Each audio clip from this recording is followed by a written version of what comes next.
전 세계가 작년 올해 거의 멈춰 있었어요. 사람들하고 관계도 많이 못 맺고 네. 그러면서 고립 많이 되고 자연스럽게 식물에 대한 태도, 정원에 대한 뭐 이런 관심이 자꾸 커졌어요. 식물에 대한 관심. 얼마 전에 출시한 LG전자가 출시한 티움이라는 가전 제품 혹시 들어본 적 있나요? 티움이요? 네. 아니요. 이게 식물 재배기예요. 가정용 식물 재배기. 아, LG에서 가정용 식물 재배기가 나왔다고요? 네. 이게 냉장고, 대형 냉장고 같은 그런 형태인데 네. 2년 전 2019년 CES에 삼성하고 LG가 둘 다 선보였던 거예요. 이런 거는. 네. 이미 가야 될 방향이었었거든요. 네. 이게 언제쯤 시장이 열릴까라고 보다가 이제 지금쯤 열리겠다 싶은 거예요. 왜냐 작년 올해 우리가 콘크리트 도미에서 살잖아요. 늘상. 네. 자연 속에 살지 못하잖아요. 우리는. 그렇죠. 이러다 보니까 풀, 뭐 나무 이런 욕망들이 자꾸 생겼는데 이걸 콘크리트 도미에 있는 우리가 어떻게 채우겠습니까? 여기 땅도 없고 풀도 없는데. 네. 그럼 여기에 가장 쉬운 방법. 바쁜 현대인들에게는 버튼만 누르면 해결되는 게 최고잖아요. 그렇죠. 가전제품인 거죠. 이 가전제품을 LG 삼성은 고가 라인을 만드는 건데요. 네. LG가 먼저 들어왔고 삼성은 좀 이따 들어올 거예요. 시장의 분위기를 좀 보고. 네네. 그리고 한 중가 정도는 SK가 지금 하고 있고요. 그 밑에 이제 교원도 하고 있고요. 네. 렌탈 해야 되니까. 이런 비즈니스가 이제 초기 단계예요. 초기 단계면 내년, 내후년 점점 커지는 게 뭐일 거죠? 애완식물. 저 반려식물. 네. 반려식물. 네네네. 아. 이게 그렇게 키워서 이제 먹는 것도 있고 네. 뭐 그냥 키우기만 하는 것도 있는데 네네.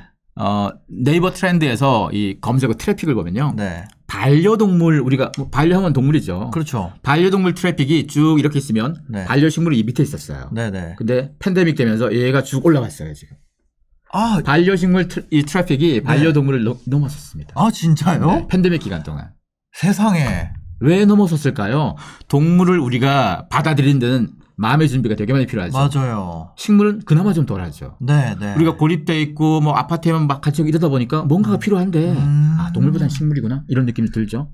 거기다 또 하나 3, 40대로 한정시켜서 네네. 3, 40대가 단독주택과 전원주택에 대한 관심이 팬데믹 기간 동안 확 올라갔어요. 네, 맞아요. 보통 전원주택 단독주택 하면 은퇴한 사람들 얘기라고 생각했는데 이제 그게 아닌 건 거죠. 네. 전 세계에서 우리는 아파트에만 사는 사람들이에요. 아파트 거주 비율이 말도 안 되게 높은 나라예요. 맞아요. 우리는 단독주택 거주 비율이 너무 낮아요. 전국 평균으로 단독주택 거주 비율이 한 20%밖에 안 돼요. 우리가. 또 20%라 그러니까 꽤 되네 이런 느낌이죠. 네네. 전국 평균이라는 얘기는 시골, 지방은 단독 많잖아요. 네네. 그래서 그런 거고 대도시는 어떠냐. 서울의 단독주택 거주비율 4%입니다. 엄청 적죠. 네네. 그럼 우리만 이러냐 전 세계에서. 영국은 전국 평균이 85%예요. 단독주택 거주비율이. 85%요? 네. 거기다가 미국, 캐나다 네. 대부분 60%쯤 돼요. 네. 일본도 얼추 그만큼 굉장히 되고요. 높은 거네요. 그리고 아파트 거주 비율이 우리나라는 단독이 말도 안 되게 없잖아요. 네네. 그리고 유럽도 대부분 한 50에서 60 언저리가 대부분이에요. 단독주택 거주 비율. 네네. 우리는 전체 평균이 20이고 네. 대도시는 뭐 10%도 안 되는데 이런 한국에서조차 가드닝에 대한 욕망이 움튼다는 걸 주목해야 돼요. 사람들이 그러면 집에다가 식물 재배기만 두겠습니까? 어디 텃밭 구할 때를 찾는 사람들. 그죠. 텃밭을 구한다는 얘기는 관련되는 어떤 뭔가의 뭐 비즈니스가 자꾸 나올 거고. 네네네. 원래 현대백화점이 더 현대라고 여의도에 크게 맞아요. 만든 거 있죠. 네네. 거기에 기가 막힌 게 하나 있죠. 어떤 게 있나요? 실내 정원이 3,400평짜리가 있어요. 아, 저 맨 꼭대기 그쪽에 있는 거요? 이게 말도 안 되는 게 백화점은 임대업이잖아요. 네. 3,400평 공간에 맞아. 아니 입점시키면 그게 돈이 얼마인데요. 그 어마어마한 공간을 돈 안 버는 공간 정원으로 만들어놨어요. 네. 그리고 목동점 리뉴얼할 때도 800평짜리 정원을 만들었어요. 얘들만 그런 게 아니고 올해 리뉴얼한 백화점에서 실내 정원들이 공통적으로 나와요. 근데 이건 전체 백화점 중에서는 아직 일부 점포인 거잖아요. 네네네. 그럼 내년, 내후년 자꾸 늘어나겠죠. 계속해서. 왜 백화점이 그럼 이렇게 정원을 좋아할까요? 사람들이 원하니까. 사실은 백화점이 오프라인 쇼핑이 온라인에 비해서 힘이 확 떨어졌어요, 지금. 아, 그쵸. 온라인 그쵸. 쇼핑이 절대적 강자가 돼버리는 그쵸. 순간이 됐어요, 팬데믹 기간 동안. 네. 근데 온라인이 절대 못 따라하는 게 하나 있어요. 살아있는 걸 보여주는 거. 네. 자연은 그대로 구현 못 하잖아요. 그렇죠. 온라인에서 내가 그냥 눈으로 본다 그래서 그게 자연이 되는 건 아니죠. 가짜인 거잖아요. 진짜 자연, 진짜 살아있는 것들은 오프라인만 가능한 거예요. 그쵸. 백화점 입장, 오프라인 유통의 백화점 입장에선 자기네 경쟁 무기로 삼은 거예요, 지금. 아, 실제 경험. 실제. 어. 백화점이 그동안 뭐 맛집부터 뭐 재밌는 거 많이 갖고 왔잖아요. 네네네. 물건 파는 거 갖고는 한계가 있으니 네. 재밌는 걸 잘 집어넣는데 그 재밌는 거의 요소에서 이제 가든이 주요 키워드가 되기 시작하는 순간이에요. 이게 우리만 그런 게 아니고 전 세계에 지금 이런 분위기가 자꾸 생기고 있고 네. 명품 업계, 명품 패션 브랜드들이 봄, 여름만 되면 작년도 그렇고 올해도 그렇고 봄, 네. 여름에 선보였던 옷들 중에서 가드닝 룩들이 자꾸 나와요. 가드닝 룩이요? 네. 풀 뽑기 좋은 옷들. 아, 진짜요? 명품 브랜드가 비싼 거 입고 네네네. 풀 뽑기 좋은. 이게 사실은 뭐 돈이 없는 사람 입장에서는 저런 거 입고 어떻게 풀 뽑나 싶겠지만 네. 지금은 비싼 걸 사서 막 모셔두면 또 이건 또 요즘 또 촌스럽잖아요. 아, 그래요? 비싼 것도 막 신발도 구겨 신고 이런 느낌? 이런 거 자체가 명품에 주눅 들지 않겠다는 느낌도 있고. 네네네. 근데 이런 걸 부자들만 사는 게 아니고 부자가 아니어도 지금 트렌드에 민감한 사람들이면 뭐 가드닝 있고 네. 가드닝 가서 뭐 풀 잠깐 만지면서 이걸 사진 찍어서 인스타에 올리는 게 멋진 건 거지. 카페에 앉아서 찍는 이건 더 이상 재미없다 이거죠. 가드닝 룩. 그렇죠. 이런 욕망들이 계속 나와요. 네. 그러면 내년에 어떤 장사를 해볼까 싶은 사람 입장에서도 한번 고민할 필요가 있겠죠. 카페 인테리어를 한다 그래도 어떻게 해봐야 될지. 그렇죠. 아니면 내가 좀 바이럴을 탈 만한 공간을 준비한다면 어떻게 해봐야 될지. 그렇죠.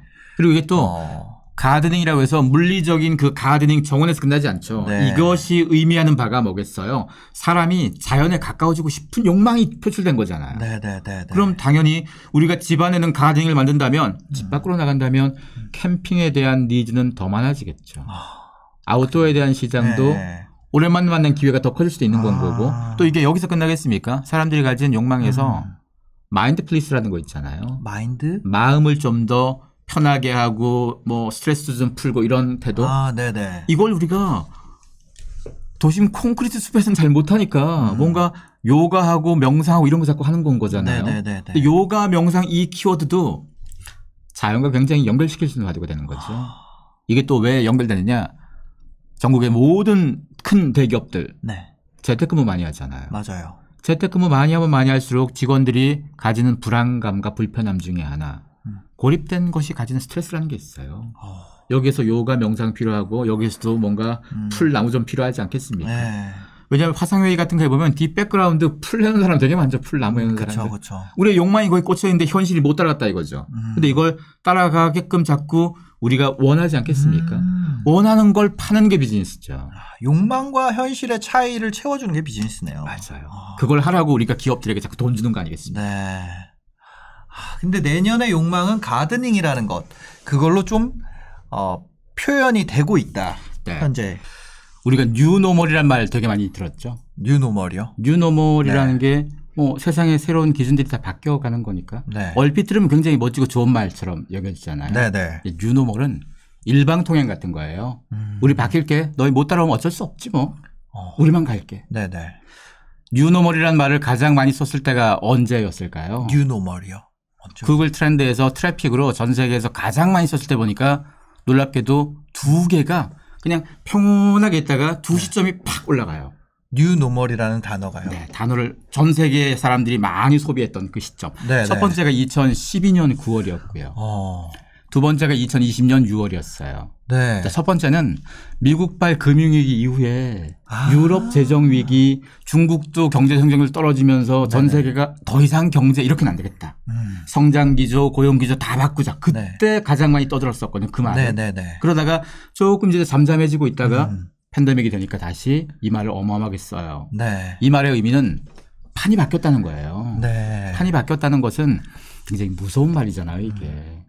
뉴노멀을 첫 번째 우리가 많이 썼던 글로벌 금융위기 때 등장했던 또 하나의 키워드가 블랙스완입니다. 네, 맞아요. 블랙스완 얘기 들어봤어요. 예측하지 못하는 위험에 대해서 굉장히 경고를 했다면 네네. 작년부터 등장하는 또 하나의 키워드가 그린스완이에요. 그린스완이요? 그러니까 백조가 이제 녹색 백조인 거예요. 처음에 까만 백조. 아니 백조면 흰색인데 왜 얘 자꾸 색깔이 바뀌냐 싶겠지만 그린스완은 뭔가요? 기후위기, 이 환경 이슈가 굉장히 심각한 재정적 경제적 위기를 만들어내죠. 네. 지금 우리가 팬데믹도 사실 그린 이슈와 연관되는 이슈가 되는 거죠. 예, 그냥 그죠, 얘들이 뭐 그죠. 괜히 나온 게 아니고 그쵸. 생태계와 다 연결되는 문제가 되는 네, 거라서. 그게 작년 라이프 트렌드에서도 다뤘던 내용이기도 맞아요. 하고요. 예. 그래서 우리가 작년 올해 지나 보니까 뭐가 달라졌느냐. 부자는 엄청 부자 됐어요. 네. 전 세계 포브스의 상위권 최대 부자들 뭐 몇 명 꼽아보면 재산이 계속 증식 이렇게 쭉 되다가 네. 올해 증식 그래프가 이렇게 돼요. 아니 원래 부자인데 어마어마한 부자인데 네, 네, 올해 네. 막 이만큼씩 돼요. 네, 네. 다 왜 그렇게 됐을까요? 그들이 갖고 있는 산업 네. 자체가 그들이 갖고 있는 회사 자체가 지금 시대에 돈 어마어마하게 잘 벌게 생겨 먹었다는 거잖아요. 그죠. 즉 뉴노멀에서 그들은 굉장히 수혜를 받아요. 네. 근데 반대로 일반적인 사람들은 어마어마하게 손실 많이 보고 있죠. 네. 이들은 뉴노멀만 사회의 주류가 되는 순간 손해 많이 보겠죠. 그렇겠죠. 그래서 뉴노멀도 좋지만 이제는 우리까지 좀 챙겨주자. 베터노멀이 좀 필요하다. 그래서 성장의 확산. 그렇죠. 네. 그래서 새로운 것들이 최선은 아니잖아요, 늘상. 네, 네. 더 나은 것들을 고민하는 방법들이 자꾸 필요해지는 거고. 네, 네. 거기다가 2022년은 우리에게는 선거도 있고.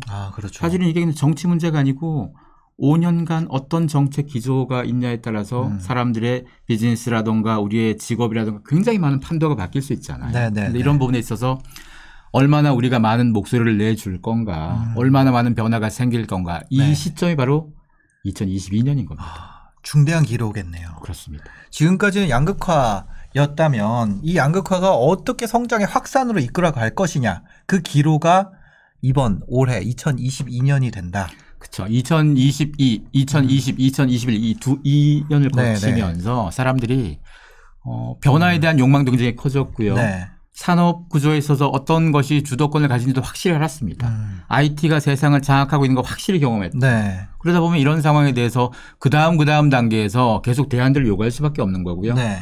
흥미롭게도 작년 올해 가장 많아진 게 자동화예요. 자동화요. 사람이 두렵잖아요, 요즘. 그쵸. 사람이 두려우니까 그쵸. 뭐든 다 자동화 시켜야 되는 거죠. 네, 네, 네. 자동화도 많아지고 원격 근무도 많아지죠. 네. 자동화와 원격 근무의 공통점이 뭐냐? 효율성이에요. 우리가 사람 실어서 하는 게 아니고 효율성을 높이려고 하는 거거든요. 네, 네, 네. 효율성이 높아진다는 얘기는 이게 좋은 말만은 아닙니다. 왜요? 효율성은 좋은 거 아니에요? 효율성이 높아지면 기계를 더 많이 쓰겠죠. 네. 자동화를 더 많이 하겠죠. 네, 네, 네. 그럼 사람의 일자리는 계속 유지되겠습니까? 일자리 감소. 기업 입장에서는 일자리를 계속 유지시킬 거냐 아니면 더 나은 대안들을 계속 선택할 거냐라는 기로가 있으면 네. 경영자들은 더 나은 걸 선택할 수밖에 없어요. 주주들이 가만 안 놔둘 거예요. 네. 그냥 기존 과는 계속 하겠다고 하면. 이런 변화 속에서 우리가 해결해야 될 숙제가 어마어마하게 많거든요. 왜 하필이면 IT 리더들이 유독 로봇의 얘기라든가 기본소득 얘기를 왜 자꾸 꺼내겠어요? 이건 정치와 네. 상관없는 문제거든요. 네, 네, 네. 전 세계에서 사람들의 일자리를 제일 많이 없애는 사람들이 IT 리더예요. 그렇죠. 그들이 자동화, 그 다음에 효율성의 혁명을 통해서 네. 그들이 바꿔가는 미래인데 그들이 생각해 보니까 바꾸는 건 좋은데 이 네. 뉴노멀만 놔두면 안 되니까 여기에서 베터노멀로 그러면 보안 장치들 좀 만들자. 거기에 대한 안들이 자꾸 나오는 거예요. 내가 이 사업을 계속 영위를 하려면 이것이 베터노멀이 돼야지 지속 가능성이 맞아요. 생기니까 맞아요. 어쩔 수 없이 선택을 하게 되는 그렇죠. 거네요. 그러니까 전 세계 기업들이 자꾸 ESG 얘기하고 지속 가능 얘기하는 게 네네. 그들이 전성적으로 착해서 그런 게 아니고 아, 그렇게 해야지 지금 시대에 네. 기업도 유지가 될 수 있고 계속 소비할 수 있는 여건들이 만들어지는 거잖아요. 그럼 그린 스완이라는 것도 그런 맥락 속에 있는 건가요? 그린스완이 네. 지금 중국이 전력난 심하잖아요. 네, 네, 맞아요. 중국 최근에 전력난 뉴스가 심한 그 나오더라고요. 배경 중에 하나가 중국의 석탄이 그 화력 발전 비율이 굉장히 높아요, 중국이. 아, 네, 네. 우리도 굉장히 높은데 네네. 화력 발전을 하려면 석탄이 필요하잖아요. 네. 근데 석탄 값이 굉장히 올라갔어요. 아. 왜 올라가느냐? 중국이 자국에 있는 광산들이 굉장히 많이 지금 폐광한 게 많습니다. 왜요? 왜 폐광을 했느냐? 석탄 가격 올리려고? 올리려고 폐광한 게 아니고 네. 중국마저도 지금 탄소 절감 안 하면 안 돼요.